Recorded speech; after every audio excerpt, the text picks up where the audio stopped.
toutes et bonjour à tous.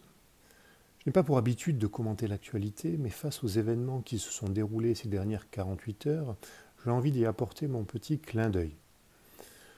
En effet, ça a beaucoup tourné sur les réseaux sociaux, ça a beaucoup tourné sur les chaînes d'infos.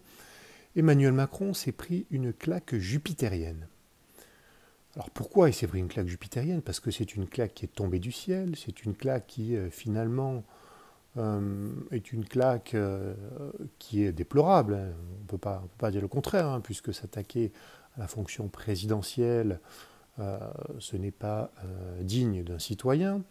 En revanche, le pauvre, il a exprimé la colère de beaucoup d'individus qui subissent la maltraitance psychologique, la pression psychologique initiée par ce président et son gouvernement, puisque les gens un petit peu éclairés savent et comprennent que la politique de ce président n'est pas du tout faite finalement pour l'intérêt de la France, pour l'intérêt des classes moyennes, mais uniquement pour une petite élite autoproclamée et qui, pour la plupart, n'ont rien compris, et d'un, au sens de la vie, et de deux, au fonctionnement finalement de la société.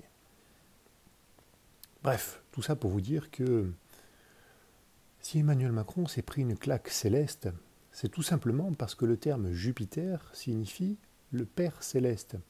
En effet, le terme Jupiter vient de la langue indo-européenne, c'est-à-dire du sanskrit, qui se décompose en fait d'un préfixe diu, qui signifie le ciel, DYU, puis d'un suffixe, on pourrait appeler ça comme ça, Piter, qui signifie le Père. Donc Dieu Piter, le Père céleste.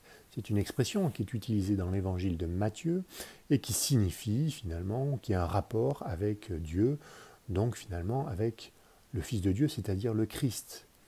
Donc en fait, Jupiter est l'incarnation du Christ vivant et son imitateur, c'est-à-dire celui qui fait croire qu'il est le Christ alors qu'il est l'inverse. Je vous rappelle que c'est le seul président au monde à s'être déclaré Jupiter. C'est en réalité, finalement, l'archétype psychologique donc de l'imitateur, c'est-à-dire, finalement, de ce qu'on pourra appeler de l'astre Saturne. Saturne étant l'astre obscur, c'est-à-dire celui qui représente, finalement, la chute de l'âme dans la matérialité et l'ignorance de cette chute, son aveuglement à son ego, au matérialisme et à ses pulsions. Le représentant direct de Saturne sur Terre étant, finalement, le fils de Satan, c'est-à-dire Lucifer. Alors, c'est un terme qui représente en réalité une doctrine psychologique, rien de plus.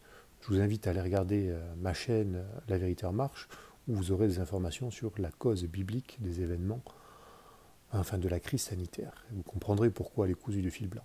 Je vous remercie, je ne fais pas plus long, et je vous dis à très bientôt. Au revoir.